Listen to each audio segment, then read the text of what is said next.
Another impactful piece of information that I got out of our conversation was that our network is much larger than we think it is, and that includes our personal network. So if we're exploring new careers or trying to figure out how to do something, like write a Christmas movie, we have so many resources in the form of people, specifically people, to figure it out. And when I started my business, there were people that I used to work with that I wanted to reach out to, but I hadn't spoken to them in 7 years, 10 years, 15 years. And every single person I reached out to without fail was happy to hear from me and more than happy to help me.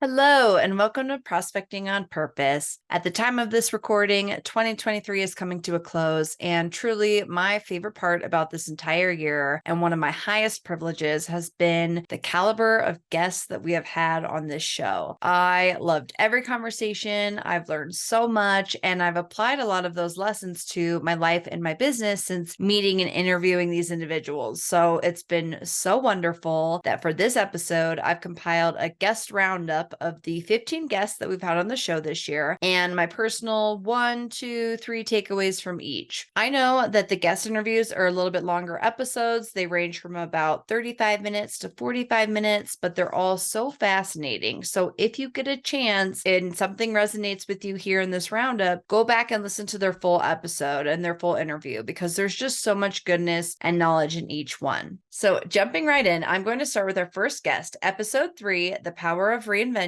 with Kathy Sharp Ross. Kathy is the owner of the global brand and marketing agency, The Sharp Alliance. She has spent 30 years cultivating brands, businesses, deals, partnerships, and personalities in all industries. Kathy is also the author of the book, Reinvent Your Life, What Are You Waiting For?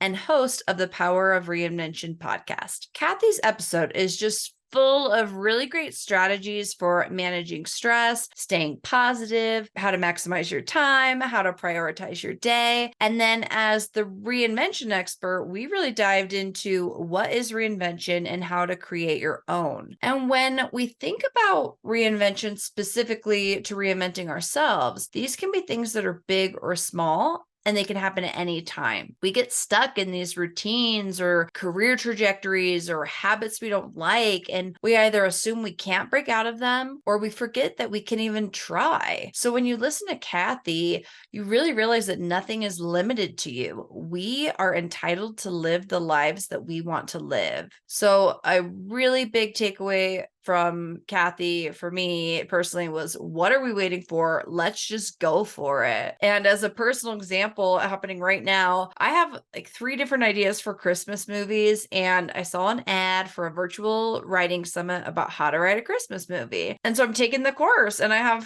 fun ideas, and maybe I'll write the movie, maybe I won't. But one of the biggest shifts that I feel is that I don't feel limited in exploring that option.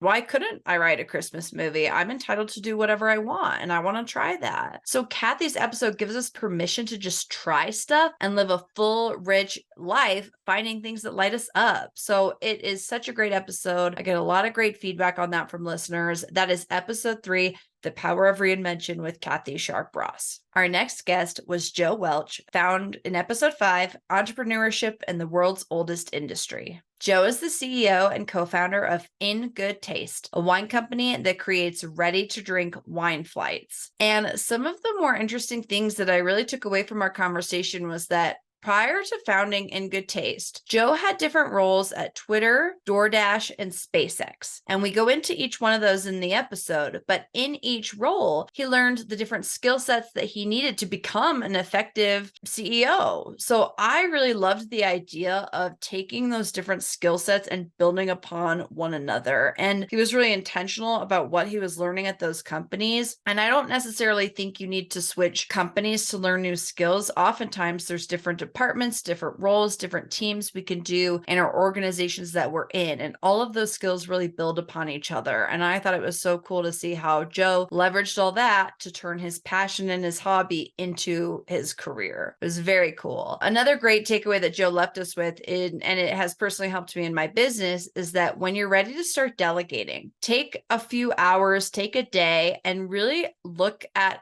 and identify your ankle biters. So ankle biters are the things that are preventing you from doing your role successfully. And once you identify them, how can you get them off of your plate? Can you outsource? Can you automate? Can you use AI? Can you streamline your operations? Can you ask for help? Eliminating your ankle biters is going to give you the bandwidth to grow and scale, but taking that time to just really reflect and get organized is going to serve you better in the long run. And also, if you enjoy wine, it's just a really interesting episode about the wine industry and how it's been evolving for thousands of years. So it's really, really fun. That's episode 5, Entrepreneurship in the World's Oldest Industry with Joe Welch. Episode 6, Defining Your Values and the Future of Work, features Ann Wallen, a tech and media executive. Ann and I discuss the future of work, what great leadership looks like, and why it's just as important to be clear on your weaknesses as it is to know your strengths. And we also discuss the early years of her career working at a company that was disrupting 2 industries at the same time, entertainment and tech.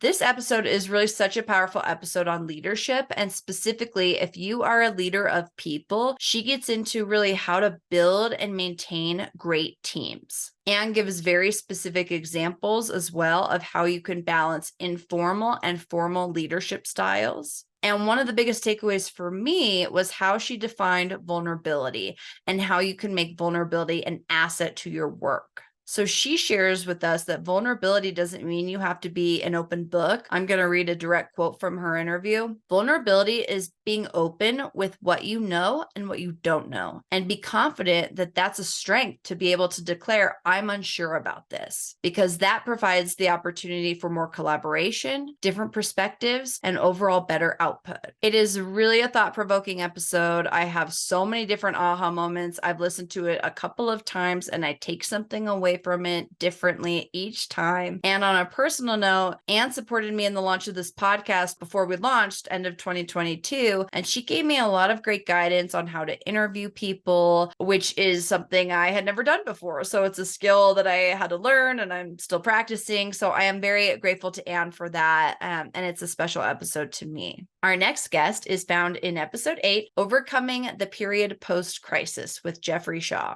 Jeff is the ultimate champion for the self-employed. He's a business coach. He's the author of the books Lingo and The Self-Employed Life, and he is the host of the Self-Employed Life podcast. And with Jeff's career and background, he has an interesting perspective on the period post-crisis. So he's always been self-employed. He's always been in this luxury space, but watching his businesses and his clients' businesses and their lives have all changed after certain major crises. So 9/11, the Great Recession of 2008, and then our recent pandemic. He gets into what are the biggest shifts and changes that he has seen coming out of that. Other interesting takeaways from Jeff is we talk about the difference between self-employed, small business, solopreneur, and entrepreneur. And those are all different. And it's interesting, especially now that I've been embarking on an entrepreneurship, solopreneurship, self-employed journey. It has helped me get some clarity on the differences there. And one of the biggest pieces that people struggle with that he shared with us on the show is prospecting, and really how are you getting people into your business? How are you generating income? And one of the biggest takeaways that I have been working on is how to maximize your lurkers. So different people watching what you're doing and paying attention to what you're building. And slowly as you get closer, you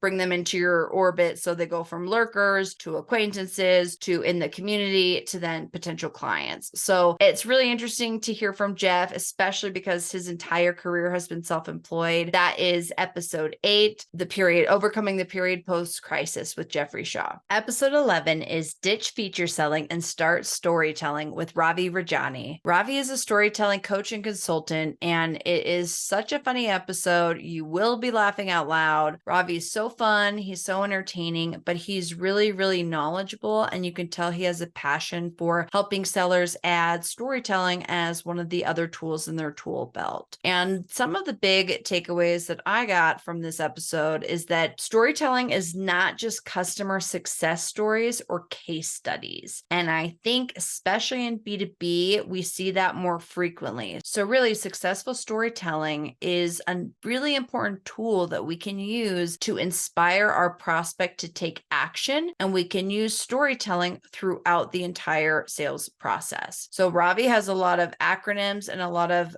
tactical ways that you can build your own stories. But one of the things that I have used, and I see this in how we show up in LinkedIn posts, how we show up in quickly talking to clients at networking events, is this 90-second story. And it's composed of a couple of key elements, a handful of key elements. So the first is a hook, something that really breaks the pattern and grabs their attention. The next piece is we have to establish some context of where the story is, who's in it, right? That's kind of the basics. But then we have to introduce some conflict. So where was the villain in the story? After the conflict, we introduce a turning point. So what is that aha moment? What is the transformation that the main character goes through? And that really leads to the impact on the prospect that you're telling that story to and the call to action. So in 90 seconds, we have a hook, we have context, we have conflict, turning point, transformation, prospect impact, call to action. It is very cool. I like that he breaks it down almost like a formula and that we can just plug and play what works for us, our business, and our prospects. That is episode 11, Ditch Feature Selling and Start Storytelling with Ravi Rajani. Our next guest episode was episode 15, 4 Points to Operate in an Attention Economy with Jay Datani. We're in a time where all businesses, brands, and people are all vying for eyeballs and fighting for attention. So how can we stop the scroll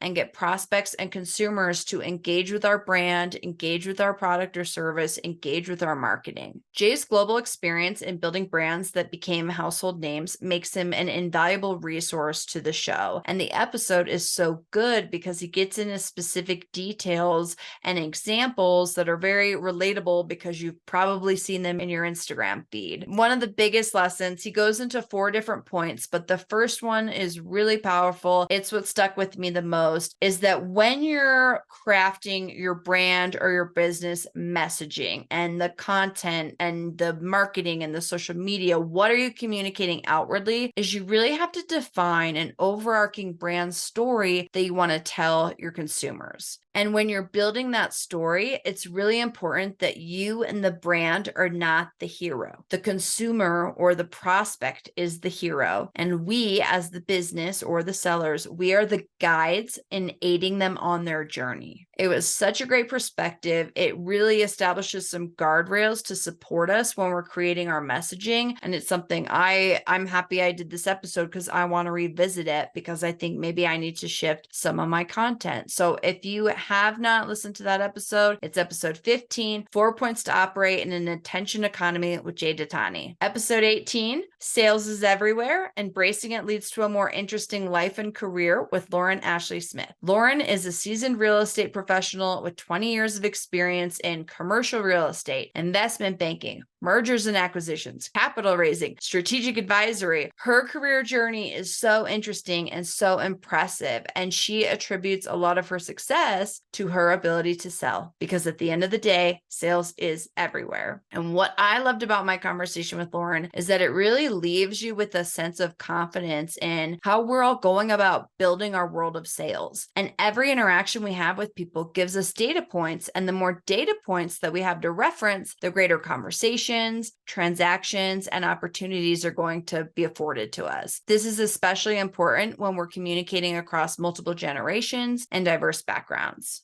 Lauren has helped me a couple of times in my business. She's been a really nice mentor to me. And we also talk about in our episode, the spirit of generosity and how helping others propels us forward. And it's not necessarily a tit for tat. I may not help Lauren in return, but I may help someone and pay it forward. And if we have this spirit of generosity, it's going to always come back to us in different ways. And I thought that was really special. So that's episode 18, Sales is Everywhere. Embracing it leads to a more interesting life and career with Lauren Ashley Smith. This leads us to episode 22, The Future of Luxury with Amanda Frazier. Amanda is the president of ratings for Forbes Travel Guide, and her 20 years of experience at Forbes Travel Guide, Amanda has had a front row seat to the evolution of luxury hospitality. And she and her team have been the leaders in literally creating the standards and guidelines for what it means to deliver that luxury guest experience. So it was so special to have her on the show this year. My biggest takeaway from Amanda is that we can deliver a luxury experience at any level. She shares a story about living in Georgia and going to a Chick-fil-A with her son when he was younger, and they ordered a kid's meal and it came with an ice cream cone. And the Chick-fil-A employee told the family that they would wait until the son was done with his meal to bring out their ice cream cone to them so it wouldn't melt. And it's such a great example of delivering luxury.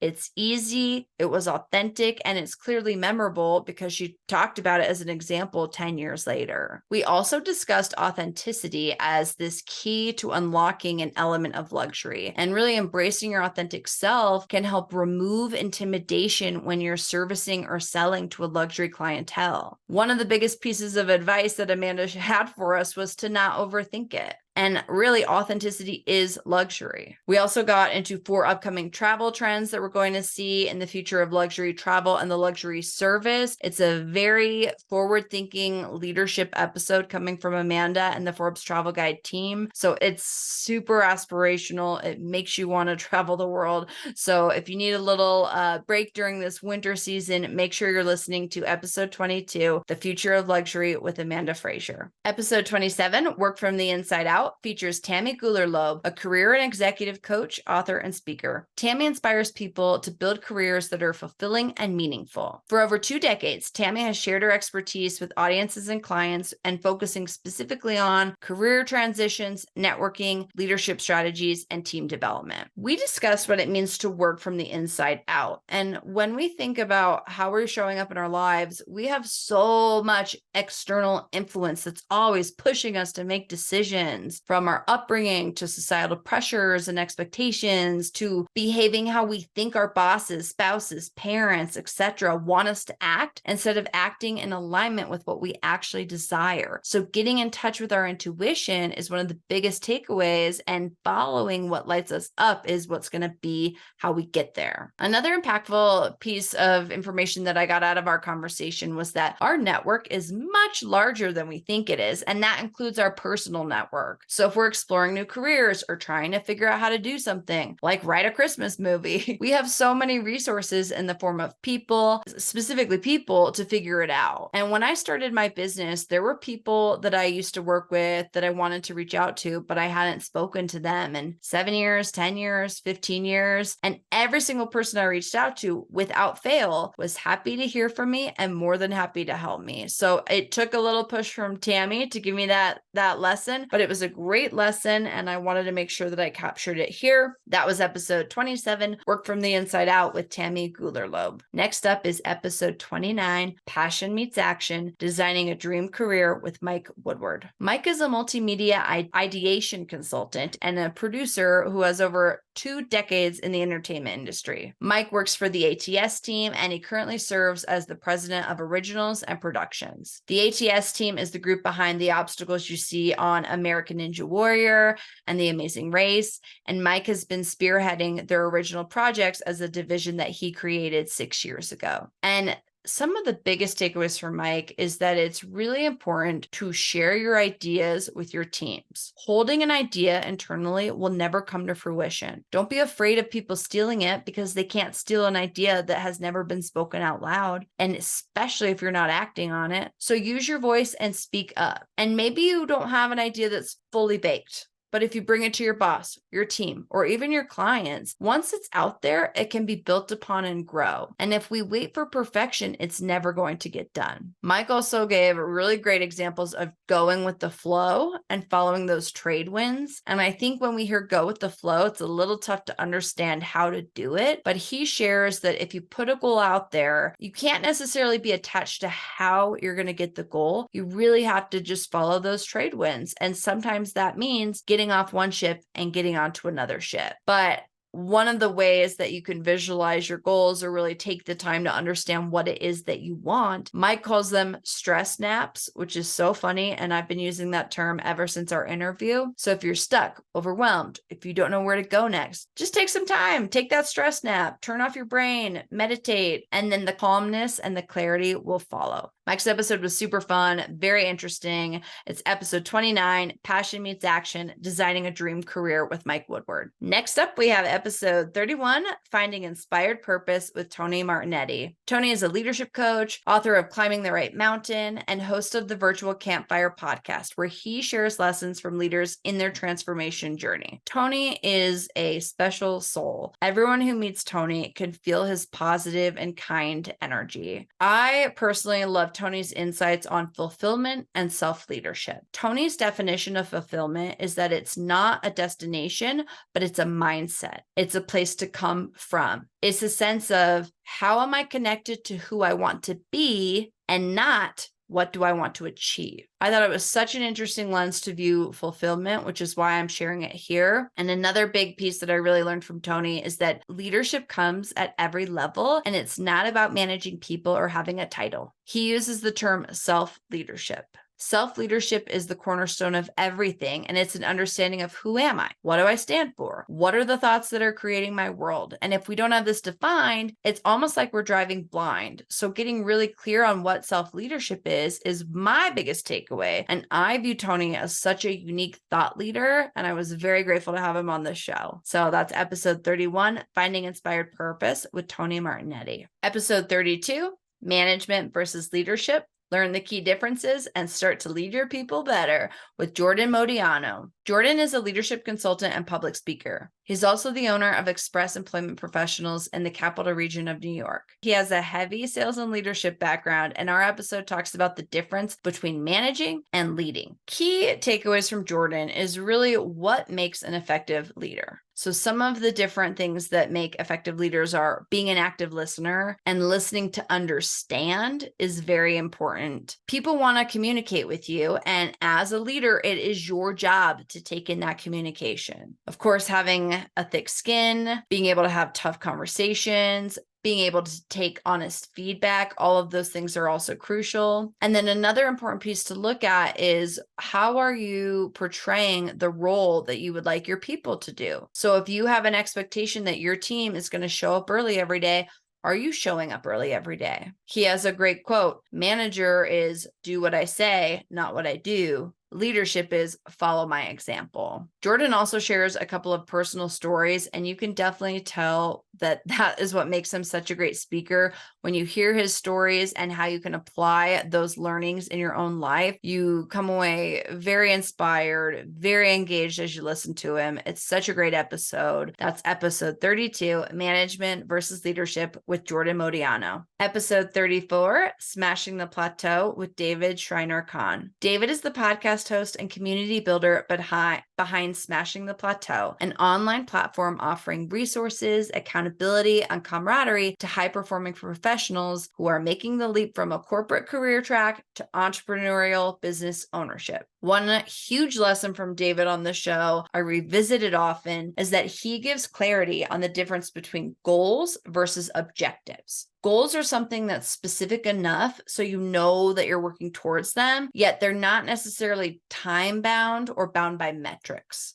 So, for example, a goal could be Sara Murray wants to build a business. Objectives are measurable and concrete. So you know that you've reached an objective and you're finished with it. So my goal could be get the podcast to the top 1% of all global podcasts. You could take that goal and define specific objectives to get you there, but there's a difference, and hopefully those quick examples made that clear. I also asked David what are some of the biggest struggles he sees within his community, and his advice was to focus on what you can control. Too often, we get overwhelmed and stressed out by things we can't control. I asked him for an example, and he gave some great ones, so I'm just going to quote David directly here. I can get stressed out about the size of my podcast audience, or I can get stressed about how many impressions I get on a LinkedIn post. I have no control over that. I can control what I write. If I think what I write is helpful to my audience, okay. If I get actual concrete feedback from somebody that I can work on, that's great. But if it's something that's a vanity metric that I have no control over, what's the point of getting stressed over it? It doesn't drive my business metrics or anything else. That was very cool for me to hear. I felt like it helped me. So hopefully that helped you. And David is such a practical and kind person. He truly wants to support others and see them succeed in their entrepreneurial journeys. He's helped me a handful of times, which I am so grateful for. And his podcast is full of corporate refugees sharing their lessons and their knowledge. So make sure you check that out. And that is episode 34, Smashing the Plateau with David Schreiner-Kahn. We got 2 more left. Episode 36, Sales Implementation and Sales Team Accountability with Doug Miller, Fractional Sales VP. Doug and I met at a virtual networking event, and we nerd out about sales every time we talk. So I was excited to have him on the show. I asked him for the best piece of sales advice he's received, and this is a great takeaway. I'm going to just quote him directly here. Don't spend all your time with people like you. It's a classic mistake that many salespeople make. You find somebody who's enthusiastic about what you're selling and the value that you're going to provide, and it's like a drug. You want to spend all your time with them because you want to spend all your time with them because they're providing you with this amazing positive feedback for what you're doing, and it feels good. But Doug's point is that the reality is in most companies, there are many different stakeholders involved in the decision-making process. And if we're only spending time with people like us, we miss opportunities to uncover potential issues or objections that will prevent your deal from closing. So we need to make sure we're talking to everyone who has decision-making capabilities, especially if they are not like us, and finding that common ground between all prospects. Doug and I also get into the value of CRM systems, how to embrace them, how to lead teams and hold them accountable to meet specific goals. It's a very sales-heavy episode. So if you're in a sales role, I encourage you to listen to episode 36, Sales Implementation and Sales Accountability with Doug Miller. And then our final guest episode this year was episode 47, How to Get Unstuck with Holly Markham. Holly is the founder and co-owner of European Home, a design-oriented manufacturer of imported modern fireplaces based in Massachusetts. Holly and I discussed how her sales and marketing background helped her build the skill set she needed to grow her business. But a bulk of the conversation was around what to do when you're overwhelmed, stuck, or if you have this large, complex nut you need to crack. And 2 of the big pieces I learned from Holly was that if you feel stuck, any type of movement will help spark momentum. Basically, we're greasing the wheels. So she shared that if she's dragging her feet on a task, she'll commit to working on it for 10 minutes. And oftentimes that 10 minutes will turn into 20 or 30 minutes. So just push through and do a little bit. And she gives this great example of human decision-making capabilities as almost functioning like a flow chart. If I do this, this will happen. If I do that, that will happen. Which one am I over here? So your brain goes through all of these processes, but if we focus too much on the result and the how we're going to get there, we paralyze ourselves. So if we're focused on the result, that's where we're getting stuck. But if you just move it along a little bit, all of a sudden you're halfway there. And getting to that halfway point is what makes the end clearer and more achievable. That was episode 47, How to Get Unstuck with Holly Markham. Honestly, I feel so grateful and touched that these individuals gave us their time and their expertise. Obviously, there are so many more impactful lessons beyond what I just shared here, but I wanted to give a little sneak peek if anyone missed any of these, or if you wanted to have almost like a table of contents and a rundown. If you haven't listened to those full episodes and something resonated, make sure you go back and take a listen. I will make sure they're all linked in the show notes. And all of these folks are fairly accessible if you want to reach out to them on LinkedIn and let them know how their episode and insights impacted you. I'm sure they would appreciate it. I would as well if you want to send me a note. Thank you so much for listening to our 2023 Guest Roundup. I am excited for the upcoming guests in 2024. There's a nice list going, a nice crew assembling here for the upcoming year. So I am very anxious and excited to see where we can all grow and learn from one another, anxious in the best possible way. I want to thank you so much for tuning in. Again, as always, please subscribe, rate, leave a review. It means so much to us. Thank you so much for listening, and I'll see you next week.